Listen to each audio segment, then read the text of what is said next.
Hi, everyone. Thank you all so much for joining our webinar session on community boards. We're going to get started. Welcome. So, alrighty, so for our presentation today, we're going to go over some tips, what to expect as a new member.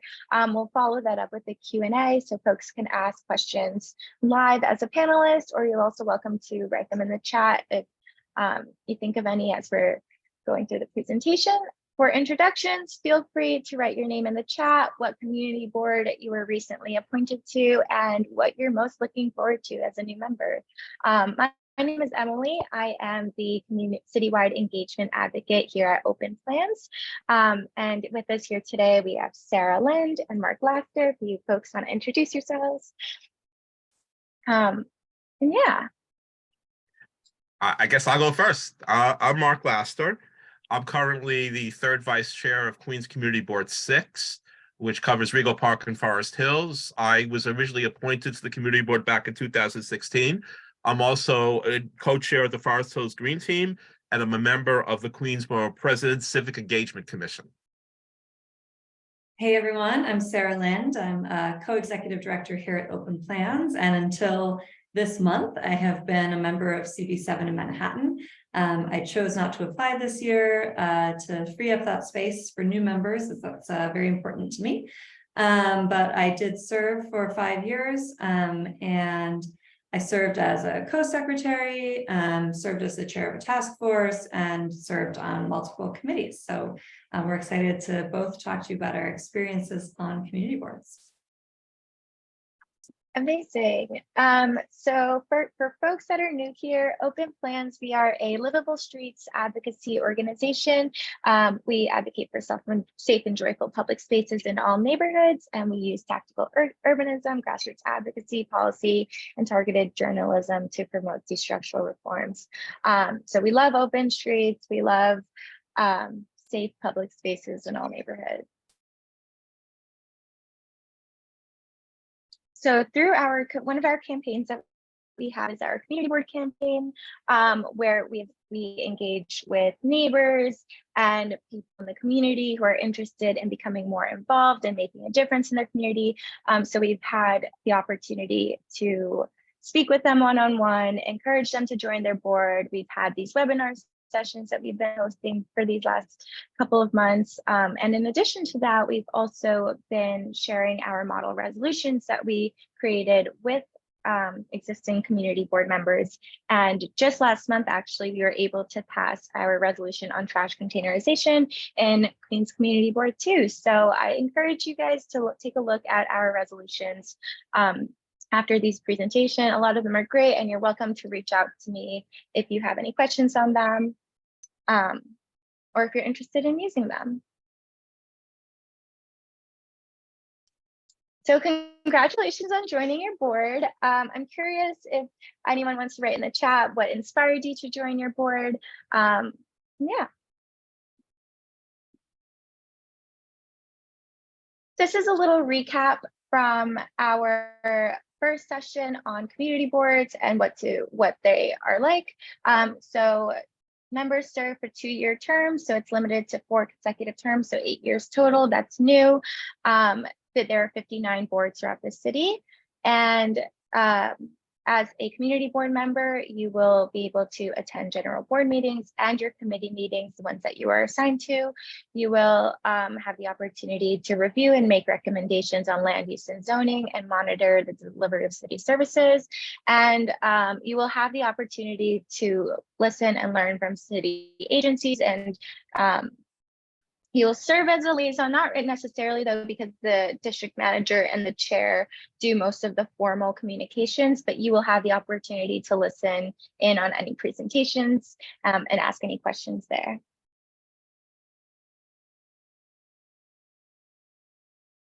So I'm going to pass this over to Sarah now, who is going to go more into details on what it's like to be a community board member.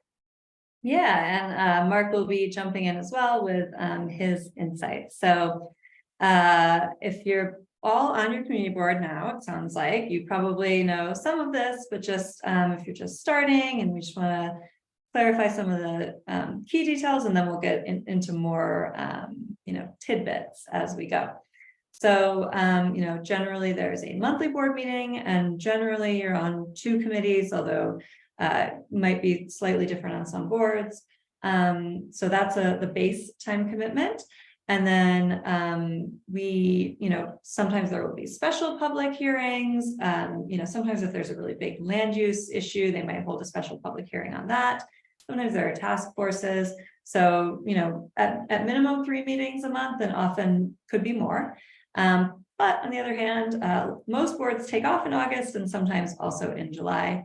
And then, you're often invited to community events. We just on the Upper West Side, actually, the American Museum of Natural History had a huge renovation, and we were invited to attend the opening. So that was a really cool opportunity, so it's often you can attend other events as well. Right. So I just want to share a story of what happened with Queens Community Board 6. So as I mentioned, I joined in 2016, and then just as what's happening now, there was a transition. A lot of new members joined, and we began noticing that it was the chair and the executive committee had been very, very much the same for many years. So a number of us, a group of us initially approached the chair with some suggestions on changes we wanted to see. The suggestions were discussed, but none of them were implemented. The chair had announced at the last election of the executive committee that was going to be his last year after serving very well for many, many years. And then during that year, he had issues with his health, which kind of reinforced the concept that he was ready to kind of step down.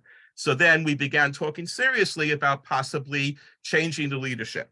So a number of us got together, and we decided to run a slate against the whole executive committee.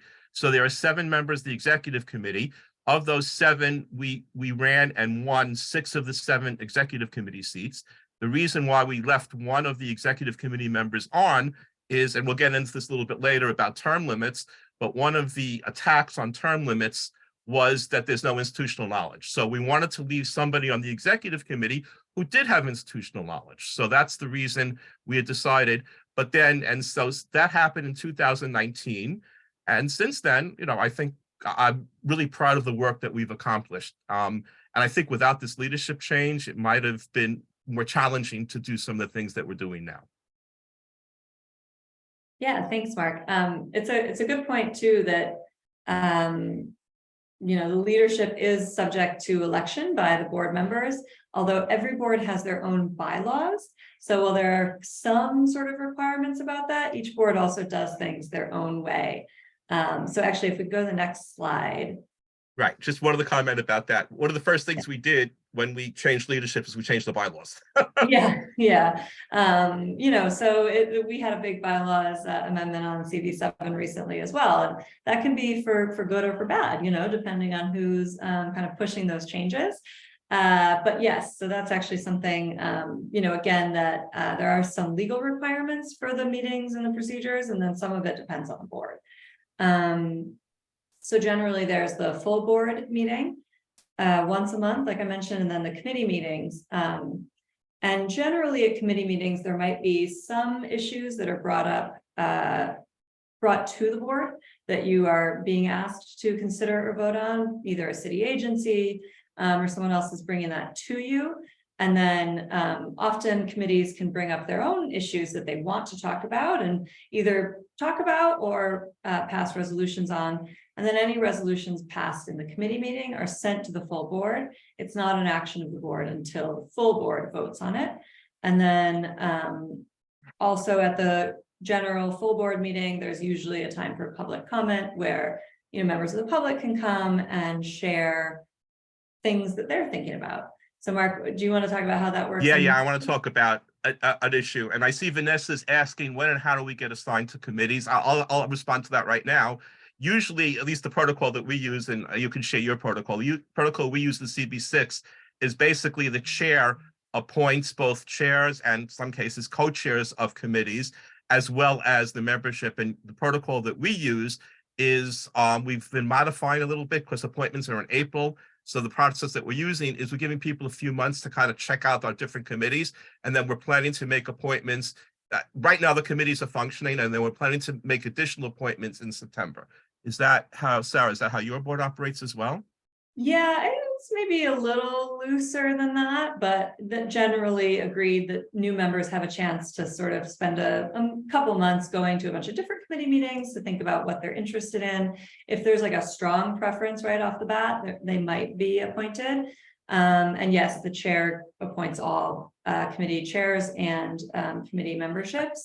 And usually the standard on our board has been that, you express to the chair, say, your top 3, maybe 4 choices, and generally you should get into your top 2, unless there's like a real demand for one committee or some other reason. I will say that on occasion committee appointments have been used for sort of punishing is maybe a strong word, but keeping people off a committee they really want, or a committee that they're maybe not seen as appropriate for. So something to keep in mind. Hopefully your board will be amenable to you being on the committees that you're really interested in and maybe have expertise in, but something that does happen sometimes. All right, I'm sorry. So I'll share my story about a real life example that we're going through now at CB6, and to kind of show you the protocol of what we're just talking about. So we have a transportation committee. Transportation committee got a petition from a number of local community members that we have a street in Queens in Forest Hills called Austin Street. And there's been lots of accidents on Austin Street, lots of challenges for many years. So this group got together, created a petition, submitted it to the Transportation Committee. Transportation Committee reviewed it, and basically it was the actual resolution of the Transportation Committee was to kind of do modifications to Austin Street. And among the possibilities, somehow it got mentioned that we wanted to pedestrianize, basically shut it down to cars. So for whatever reasons, that was the request that went to the full board. The board did that. We passed that on to the Department of Transportation. What happened during public comment when the Forest Hills Business Association got wind of this, they've made a lot of issues. They've come to many community board members and testified, and basically they're really focused on now this whole concept of pedestrianization. And a lot of them are saying if this happens, it'll destroy the whole community. And we keep on pushing back and saying, if you actually look at the resolution, it states we're not making a recommendation. We're asking DOT to study Austin Street and make recommendations on what can be changed to make it safer. So to kind of walk you through a real natural thing, this is happening as we speak. Yeah, I will say to that point, there's often a lot of back and forth about this very specific language of a resolution. What exactly does each word mean? And what are we trying to say by it? And well, that's not what we mean, but this is what we mean. So yeah, it's a great example of, and also I think an example of why that does matter, because you don't want to be misunderstood. But yes, study versus proposal is a classic kind of issue that we come up against a lot. Okay, let's go to the next slide.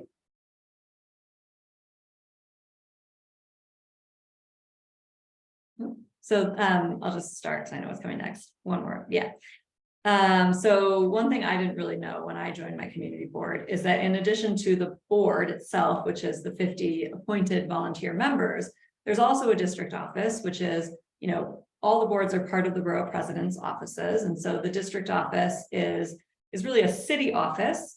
These are city employees. And there's generally a district manager and maybe a few other staff. And they really are, as Emily mentioned kind of at the top, like the direct liaison. So often if there's someone comes to, say, a transportation committee meeting and says, there's this big, issue on my street, but it's not something that we would really address as a community board, we'll say, email the district manager, they'll reach out to the Department of Transportation and we'll try to get that resolved. But they do everything, in the district, not just transportation. So helping with housing applications, permits, often coordinating events as well. It kind of depends on the district office, but, you can have a really active district manager who's like really into the work and doing all these things and helping organize things. And then, you might have a less active district manager who kind of just does the bare minimum. At CB7 in my time, we've had both. And it does make a really big difference to have a good district manager. And that actually is the board's the board interviews and officially hires and votes on who that district manager is. So that's a great opportunity to make sure that your board is going to function well. And then next slide is kind of related. So while that person is technically a city employee, they are paid out of the community board's budget. So each community board has a budget. It's not big, but big enough to, like I said, hire a few staff. There's usually, an actual office. Maybe you have we have like a big CV7 banner that when we're at like a street fair or something, we put out on the table. So, you can use that money for a bit of different things. And usually we hope that it is spent responsibly. There are some classic examples of community boards who spent it irresponsibly. There was one very expensive car that a district manager had. So something to keep an eye on as well. As a new member, you probably won't have a lot of control over spending, but keep it in mind, and that money should be spent efficiently and effectively and to the benefit of the community. So now we'll go through the different roles and responsibilities of the board. Some of these are more legally mandated, and some of them are things that the board can kind of take on. But from the top, important to say that community boards are purely advisory. So even when it's a legally mandated responsibility, for example, reviewing liquor license applications or reviewing ULURP applications, even then, whatever the board votes on is just advisory. So it might go to the state liquor authority or it goes to the borough president and they consider it. And this is the voice of the community, but they don't have to follow that guidance. Okay, so we're going to start with land use. This is probably the most important role of the community board. And in fact, a lot of cities have boards like this, and they often really almost exclusively focus on this function. They're planning boards. They really are focused on land use. Community boards do a lot else, but again, this is their most important legally mandated role. And so we have a zoning code, and generally every land use in the city has to comply with the zoning code. That's whether you're building new housing, new commercial buildings, new industrial buildings, etc. And if a developer comes in and says, I'd like to do something that is not as of right, it's not in the zoning code, that means, they want to make a change or get an exception from the zoning code. They have to go through what's called ULURP, the Uniform Land Use Review Procedure. And ULURP has many steps. And one of the steps is community board review. If it's a citywide or a neighborhood-wide text amendment, that might involve multiple community boards. If it's a single site zoning change, then that will just be the community board in which the site is located. And so this could mean, and we're not going to get into all the details. Land use could be its own entire session, but this could 2 mean sessions. Yeah, seriously. That the building is zoned for there's something called the FAR, the floor area ratio but there's a setback requirement, and so they could build 6 stories with a given setback, but they'd like to build 10 stories with a different setback, and they're going to include some affordable housing. And so that comes to the community board to review and approve. They could approve it, and then just that goes to the planning commission as an approval. They could disapprove it, or sometimes they will approve it with comment like we like this, but we'd like to see this change. So I know, Mark, you wanted to share a story. Yeah, let me share a story, because this is like one of the real life stories. So last year we had somewhat of a controversial land use application. So basically, there's a location here in Forest Hills. It used to be called the Tower Diner, and supposedly there was a number of people who wanted to get it landmarked. It was never landmarked, so a developer bought it and wanted to build a building that went, as Sarah alluded to, that went beyond the code. So I just want to focus on that term, as right. And a lot of community members don't understand that. They think anytime a project is going to be built in the community, that it goes to community board. And they don't understand this concept of as right. we have certain zoning codes. So if you stay within those zoning codes, but we kind of played with that when we were discussing this because we knew that the zoning code, what they could do as right, was much smaller than what they could do if we suggested or we approved the application. So what happened is we went back, we had a whole discussion. First, we had to deal with the developers. We had lots of people testifying about how we shouldn't touch this. We should vote no because they don't want to lose the Tower Diner. So we listened to that. Ultimately, we knew that it's the landlord's right to do whatever he wants to do with it. He owned the land. So we did make a recommendation. We rejected the application with a recommendation because one of the stances of our community board is we always try to get more affordable housing. So we said we would push the developer, we want more affordable housing. He went, can't be done, can't do it. Then it goes to the borough president. The borough president then says, hey, CB6 said more affordable housing. Well, I agree with CB6. I want to have more affordable housing. So then the next, one of the final step is it goes to the city council. So just FYI, city council members, right now, there's something called member deferment, where if a city council member wants to push back against a project, they can. So our city council member is Lynn Schulman. So she said, she went back to the developer and said, hey, if you want me to sign off on this, I see that both my community board and my borough president wants more affordable housing. We got more affordable housing. So, and again, I don't think we would have gotten it if the community board hadn't taken a stand. And then in turn, the borough president used that. So even though we're quote unquote advisory, we still have influence. And I think that's something important to keep in mind. And again, our community is more of a traditional community. It's so funny. Whenever a land use application comes up, the initial reaction is no. We don't want to change. We don't want any more things. And we're always pushing back and saying, hey, we need more affordable housing. Yes, the system stinks and it's hard to get affordable housing, but this is one of the few ways that we get, even if we get a couple more units. Yeah, that's a victory. Yeah, and I think most community boards are like that, a little bit no at first, but it's true that there's a lot of influence even without official power. And happy to talk more about land use if folks have questions at the end, because I know it is a complicated and important conversation. Actually, one more thing I'll say about it is that, you all are on now, but when people are applying, we were saying, emphasize any expertise you have. For example, borough presidents like to have some architects on the board. Borough presidents like to have people with some land use experience because it is really complicated. And if you go in not knowing anything about it, it takes time to learn, which again, to Mark's point, was one of the arguments against term limits on the board. So, there's a lot of people who understand this. We want them to join community boards, but you can learn about it too. So yeah, let's move on and we can always come back to that with questions. Okay, so another official legal role that community boards have is as part of the city's budget process. So they're actually kind of technically the first step in the city's budget process. And what they do is they vote on budget priorities, and then also they submit what's called a district needs statement. And their budget priorities are put into this very official and maybe kind of old school web form where they say this budget request is going to, the DOT, and that's a drop down menu.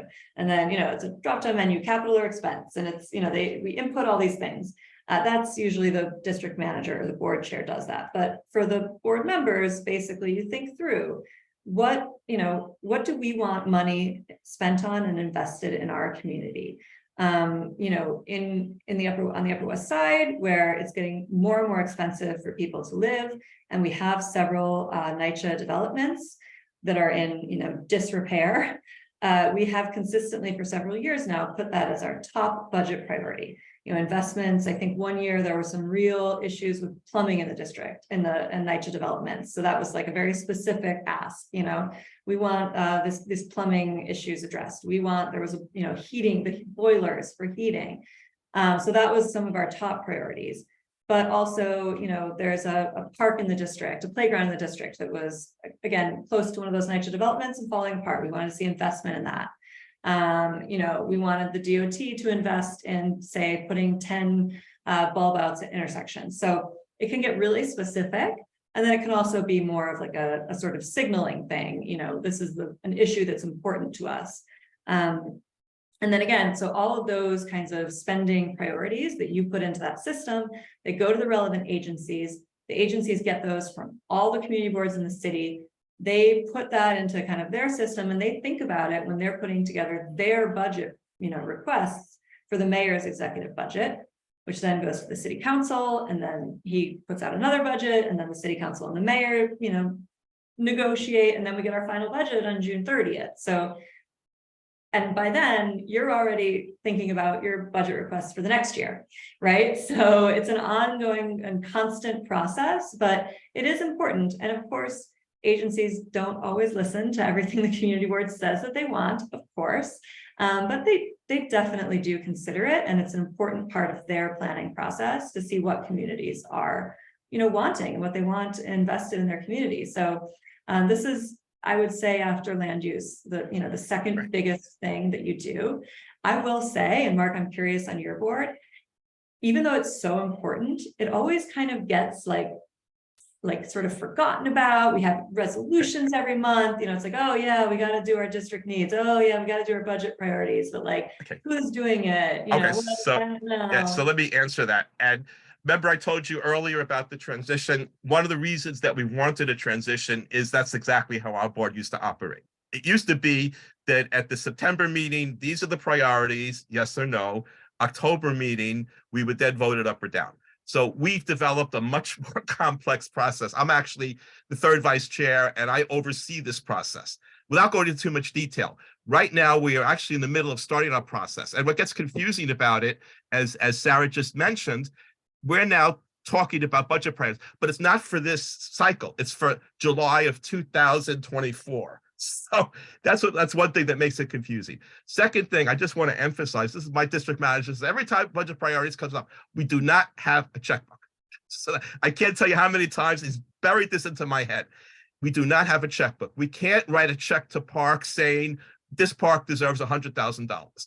What we do have, as Sarah alluded to, is that we have to indicate this is an important priority. And just to give you a sense of, we have to stick to it, Rego Park Library has been a top priority up until for like 20 years.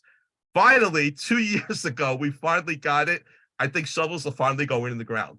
But we were consistent. Every year, that was our number one priority, and we finally got it done. So, it's and I agree with Sarah, probably next to land use. That's one of the reasons I personally so invested in this. I think it's probably one of the most powerful things the community boards can do. Yeah, absolutely. All right, let's move on, because we want to definitely leave time for questions. So again, just quickly through this, I mentioned at the top, these are another one of your legal obligations, just voting on some of these applications. If you live in a historic district, or if there are historic preservation buildings in your district, you might vote on that. The sidewalk cafe applications might be changing with the new outdoor dining program, but boards used to vote on that. So there's a few kind of specific legal things like that where it comes to the board and you just react and vote on it. Next slide. And then, yeah, we talked about liaising with the city agencies. And again, officially the board chair and the district manager will be liaising with them, but often they'll come to committee meetings, at least at CB7, and I would think at every meeting, every community board. For the transportation committee, we have an official liaison who comes to most of our committee meetings. So that's a good opportunity to, speak with her and have our voices heard and get some questions answered. And, every resolution you pass is signaling to the agency about your priorities and what you want from them. I will say, I don't think this is on the slides anywhere. So just to mention it while it's in my mind, in addition to not speaking directly with city agencies as a general board member, most boards have a policy that you cannot speak on behalf of the board, in any, often in this kind of context, I would have said at the beginning, I'm speaking in my, individual capacity, not as a representative of CB7, and same for Mark, of course. And if you're talking to media or whatever else. So that's important to keep in mind, that you should always be clear that you're not speaking on behalf of the board. Again, the only person who can speak on behalf of the board is the chair of the board. Right, and I think some people on the community boards have wear multiple hats, so you got to be real clear about that. Totally, exactly. Okay, next slide. Yeah, and just, in general, you're a representative of your community. You're appointed, you're not elected, but still, you've been appointed by the borough president, your council member, because they see you as someone who is representative of the community, who has some knowledge or some experience that's important to represent. Again, a thing that's been happening on CV7 is for a long time, we didn't have much NYCHA representation, but it's a big population in our district. So the importance of appointing a few other NYCHA residents and that their voice was representative. And of course, as in any kind of representative system, we all come with our own perspectives as well. We're not just truly a mouthpiece for a community. So it's important to listen to others, but it's important to have, your perspective shared as well. Next slide. Okay, so we wanted to just give a few examples because so in addition to that kind of those official things, right, the ULURP stuff, the permits, the budget, every committee or most committees can also just sort of pass resolutions on their own, what they're thinking about, what they're concerned about. And as a committee member, you can propose things. Generally, at least on my board, you can bring something up in new business at the end of the meeting, and then it will be put on the agenda for the next meeting, so that I should say there's public notice requirements. Community boards are subject to the open meetings law, so all of our meetings have to be open to the public and they have to be noticed so that the public knows that they're happening. So it's not really very useful if the meeting's open to the public, but no one knows it's happening. And the agenda has to be noticed so that members of the public know, like, well, what are we going to be discussing? So if there's going to be a resolution, on the table at a committee meeting, it has to be put on the agenda before so that it can be noticed. So you might bring it up at new business, depending on the board. You might also just be able to kind of email the chair of the committee. But so these are some, examples. During the pandemic, when they decreased street cleaning, people were very upset about the accumulation of trash. So CB7 passed a resolution asking for, street cleaning to increase again. You might want more bike lanes, traffic calming measures, public restrooms was a topic for a while. So those are some. I think we have a few more if we want to go through the slides. Yeah, I mentioned the playgrounds thing. So in addition to making it a budget ask, you might make it a resolution. General infrastructure. So if you want to throw in the chat some of your ideas, some of them might be very district specific, some of them might be a bit broader. Mark, do you have any that you've been really excited about?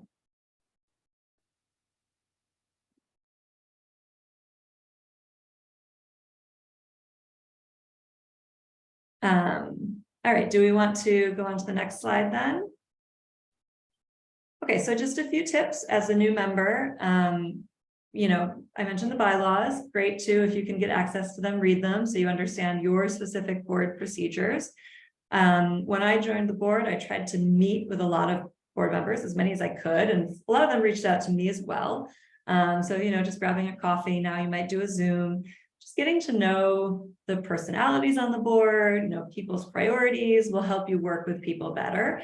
And you'll certainly pick that up as you attend more and more meetings, that becomes apparent, but, just getting to know that. And also, I do think it's really important to get to know your fellow board members as people.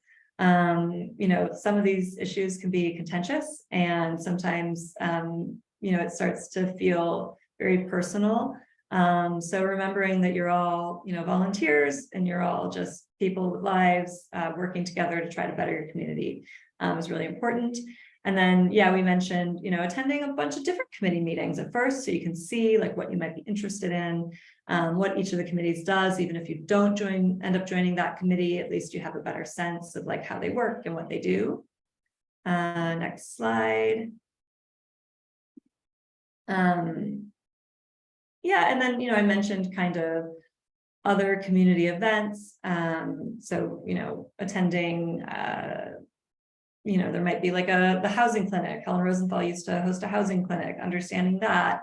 Just a street fair, openings of parks, things like that, just to get a sense of your community.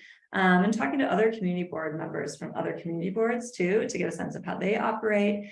We've done, this should have been in here too, sorry, but each community board then is part of what's called the borough board. So, Manhattan borough president runs all the Manhattan boards, and once a month, all the chairs of all the boards come together and meet with the borough president to talk about, what's going on. And the boards can work together, especially on projects that like touch more than one district.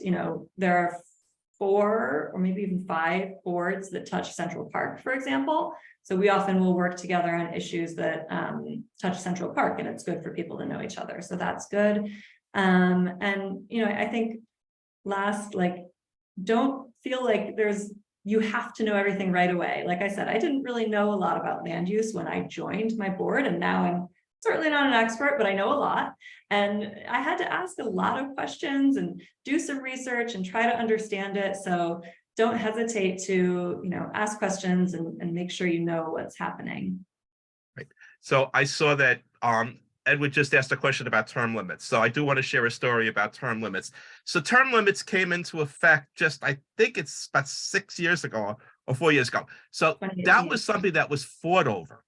What had happened is there was a proposal to change the city charter, because the city charter had no, basically community board members had no term limits. And we've had community board, as I mentioned in my original story, that we had on my community board, we had people serving 20, 30 years. And it's great that Sarah stepped aside to allow more people, but we began seeing that's not really great, because we need more diversity, we need more folks, and we need younger folks to join the community board. So there was a proposal made to change the city charter to set up term limits, and there was much testimony and much discussion. And I can tell you that I was one of the community board members. I was a community board member at that time, and I remember one of our community board members, even after it passed, one of the older line community board members stood up at a meeting and basically said anybody who supports community board term limits should resign from the community board, because if you support that, then the community board will be destroyed. So very contentious, but we won. We won. It was like 75-25. And we're now all subject to term limits. The term limits are, I think it's 8 years. Everybody serves 2-year terms. So it's 8 years, 4 2-year terms. Then you have to step off. You can reapply afterwards. So, and I think I advocated for term limits, and I think it's wonderful. And I'm seeing on my board, we're getting a lot of new people now, which it's great. New points of view, and I think it's wonderful. Yeah, we had the exact same dynamic on my board. Many older members were adamantly opposed, and it was a very emotional debate. But to your point, the New York City voters voted on it in the general election in 2018, and it was hugely popular. So I also think it's going to be great, especially as more and more of those term limits kick in. I think it's going to make the boards more vital and more representative. I think there were just like 2 more, but we mostly covered them. Next slide. I think we mostly covered these, so I think we can go to Q&A.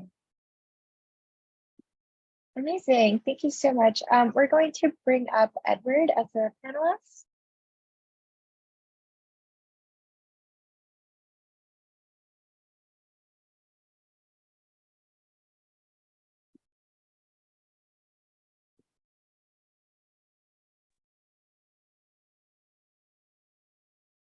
Hi, how are you? Hey, Mark. It's nice to see you. Edward, how are you? As always. So yeah, and the term limits issue. So my question is, because you've hit up on the most important part, which is institutional memory. My concern though is 8 years is too short. So the kind of work I do, I was a crisis manager, I was a chef, I traveled the country opening up new kitchens, and I would have to walk into a place and make evaluations of staff members, who were we going to keep, who weren't we going to keep, and get those institutional memories, stories. My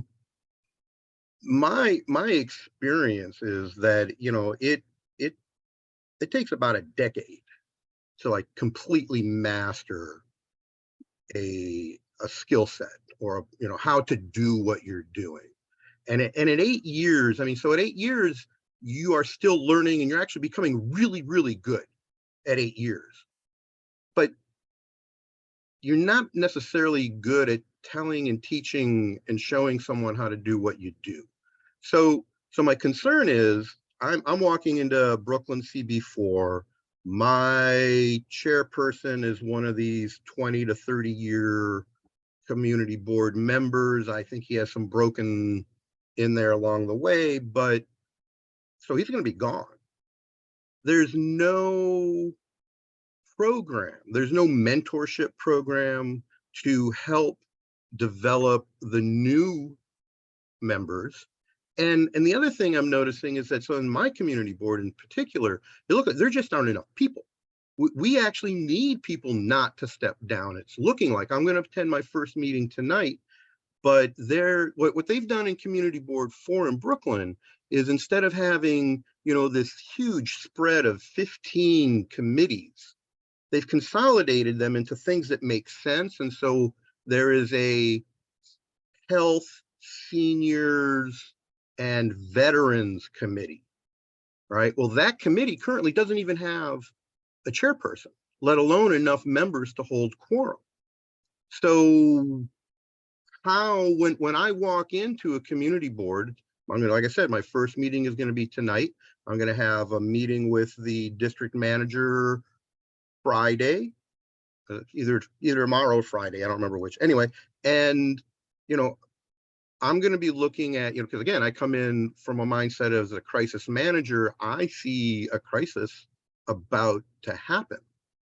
So what, as a community board member, can I do to have this looked at in a way that is going to create, is going to save my community board from falling apart, because the institutional memory is going to be, you know, forbidden from taking part in the executive levels, right? They can still come to committees, but they won't be able to be voting. They won't be able to actually be involved in the same level. So, you know, first, I guess I'll start off by saying it sounds like Mark and I have been on our boards for about the same amount of time. And I think we both were able to ramp up pretty quickly to understand how it works and to be very active members. So, you know, I understand in some fields it might take 10 years, but I think, you know, it's possible for folks to get up to speed pretty quickly. And also, most borough presidents, maybe not all of them, but they do have a lot of training sessions, something else I should have mentioned, but they'll do a training session on land use. They'll do a training session on, you know, transportation. They'll do one on Robert's Rules of Orders, which is, you know, kind of the procedures that we use to run meetings. So it is sort of the responsibility of the borough president to help educate members. And yeah, so there's that. And I do, and also the term limits are, you know, not scattered, but they, you know, they don't all happen at once. It's not like the entire board is going to turn over all at once. And that was actually part of the charter revision, included some delays in the applications of them so that they wouldn't turn over all at once. And anyway, only half the board turns over is up for application each year. You know, it's 2-year terms, and some people have to reapply on the even years, some people have to reapply on the odd years. And then I think in terms of recruitment to boards, again, that is sort of the responsibility of the borough president, and hopefully we'll, you know, have more people applying. It's something we've been trying to do too, is to get people to apply. Mark, do you have thoughts you wanted to share? Right. Yeah, I just see a comment about institutional knowledge, and you're right. Somebody just commented that this district manager has a lot of institutional knowledge. So, Ed, one of the ways that we looked at our community board and how we would like to try to address it is we're very big on appointing co-chairs. And the importance of co-chairs is maybe you have a more experienced chair partnered with a less experienced community board member. And in that way, on a certain, like, for example, I'm co-chair of Aging, Social Service, and Disability, and I've been trying to recruit co-chairs, challenging finding one, but hopefully we'll find one. And the concept is that the work that I've done for that committee, I could pass that institutional knowledge on to the next person. And hopefully, I think, as Sarah's alluded to, I think institutional knowledge can be passed on. It's not this holy thing that has to be kept somewhere. It could be passed on. And I think that's why it's important as a new community board member to speak, especially the older members, to get some of this institutional knowledge. And I think that's kind of like how we've addressed it. So just to follow up, because it's one of the things I believe also, you know, when I was in the military, you come to a new command. I was a Navy vet, so when you come to a new ship in particular, they talk about fresh eyes. You walk aboard, you look, and you go, you know how things are supposed to look, and then you look and go, oh, wait a minute, something doesn't look right. And then you're supposed to go, well, why is this? You know, oh, there's no fire extinguisher here. Why? That's not right. But there So could be a reason why there's no fire extinguisher. That's where institutional knowledge comes in.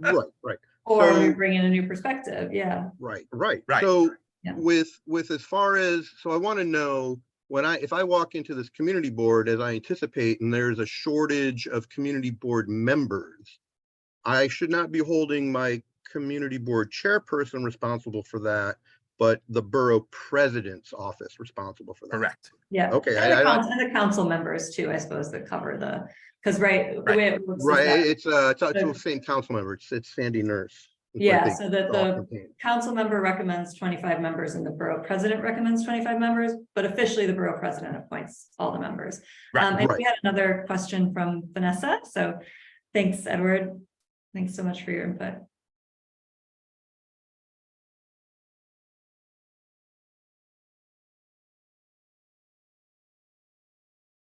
Yeah, and while we're waiting for Vanessa, Bill put a comment in the chat, which is totally true.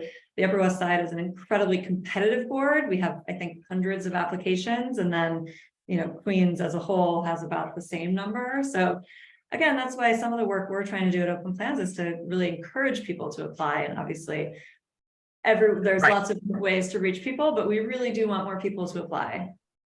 Right. And the other thing too is that we've developed certain protocols in place where members are not attending regularly. We kind of do have informal discussions with them, and we're in the same boat. I think last year, I don't know about this cycle, last cycle, we had 10 openings and I think we had 50 applications for those 10 openings. So if you get appointed, it's really a privilege. And if people are not living up to the privilege, then we gently encourage them to consider not reapplying. So that's something that we've done internally to address that question that Edward raised. Hey, Vanessa. Hi, how are you guys? So I'm just wondering, I was reading through the district needs list for 2024, and there were lots of things on there that I was like, great, people know about these things, but I'm curious, like, how do I find out how long they've been on the list? And then, so it's sent, I'm assuming, to our council member, and then they decide whether or not they want to do it. Yeah, so I dropped a link in the chat to the community board profiles.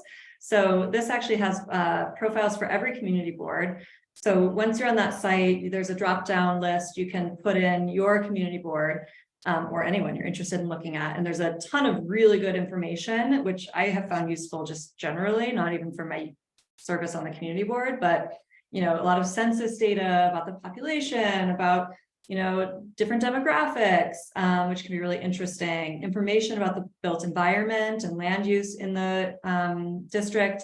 And then if you scroll further down, there's a section called Community Board Perspectives that has all the past statements. I don't know how far back it goes, but a lot of past ones. So you can see, what they've been talking about for a long time. And then, sorry, I forgot your second question, which was slightly different.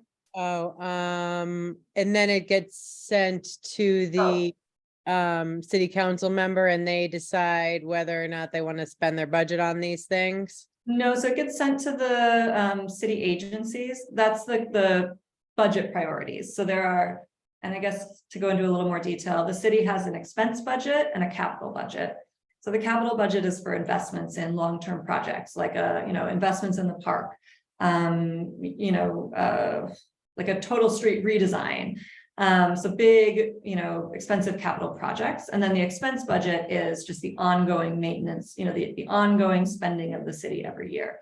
So the district, the community board puts together budget requests for each capital and expense.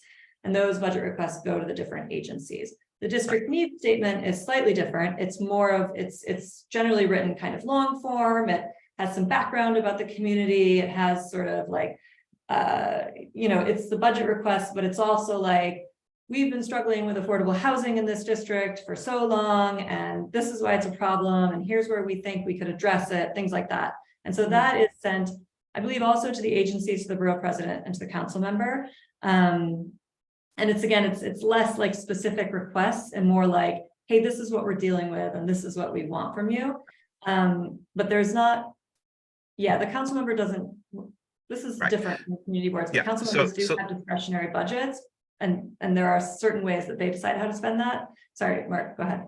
Yeah, I was going to say that what happens is we send in the priorities, and then the city agencies are obligated to send back their responses. And Oh, I right, yeah. don't want to say it. I'm sure, Sarah, these responses can be very vague.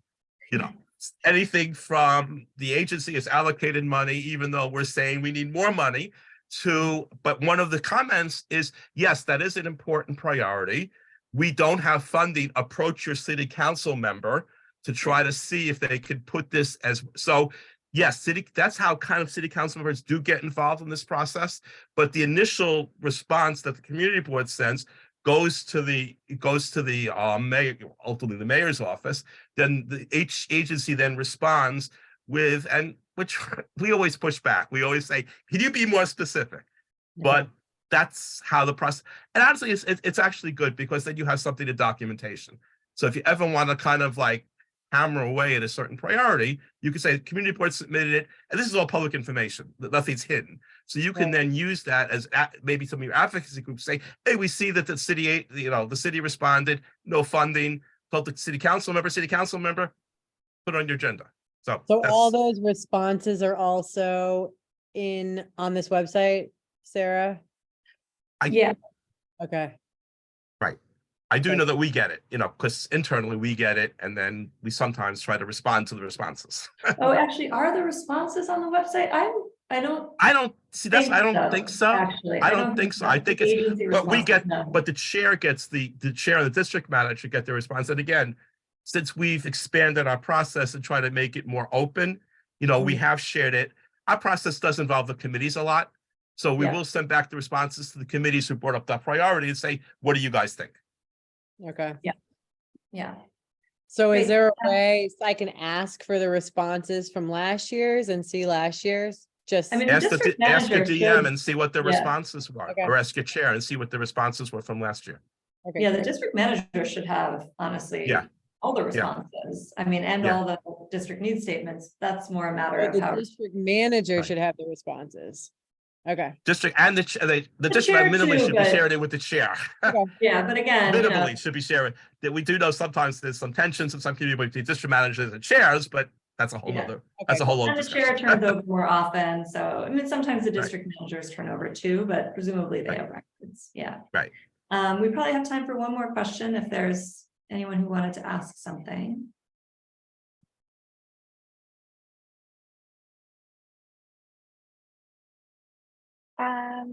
I'm not seeing any more questions. I do want to remind everybody that I will be sending, along with the recording of this session, I also will be sending our model resolutions that we created. We have a ton of different ones. We have summer streets, trash containerization, loading zones. There's a bunch to look through. So if anybody has any questions or if they want to meet one-on-one to discuss them, I'd be more than happy to. I'll have when I send the email, I'll send any follow-up next steps with that. But yeah, I think, of course. So thank you all so much for attending our webinar series. And again, congratulations on your appointment.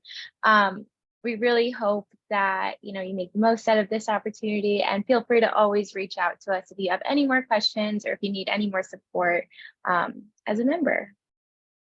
Yeah, thank you so much, everyone. Thank you. Thank you. And yes, again, congratulations. And it's a wonderful journey. You really will enjoy it. And thank you so much for joining us, Mark. And for Yes, thank you to our Thank you for panelists. inviting me. Thank you. Take care, everybody. Bye.